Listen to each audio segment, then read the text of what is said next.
तुम्ही भाताण्याला या.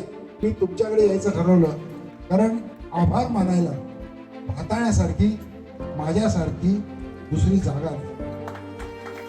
कृतज्ञता व्यक्त करायची, तुमचे माझ्यावर उपकार आहेत हे सांगायला मी संघटनेच्या कुठल्याही गावात जाऊ शकलो असतो, कारण त्या संघटना मला जगवते. माझ्या वयाची आता 68 वर्ष झाली. मी जेव्हा 22शीचा होतो तेव्हा मी संघटना सुरू केली. काही आणि आम्ही मिळून ती सुरू केली. आता मला 68 वर्ष. लोढादानी जे सांगितलं त्या घटनेला 40 वर्ष होऊन गेली. माझ्या आयुष्याची वर्ष आहेत 68 आणि 40 वर्षापूर्वी माझा मुर्दा तुमच्या गावच्या पाटलांनी या गावात पाडला असता. त्याला 40 वर्ष मी जगलो.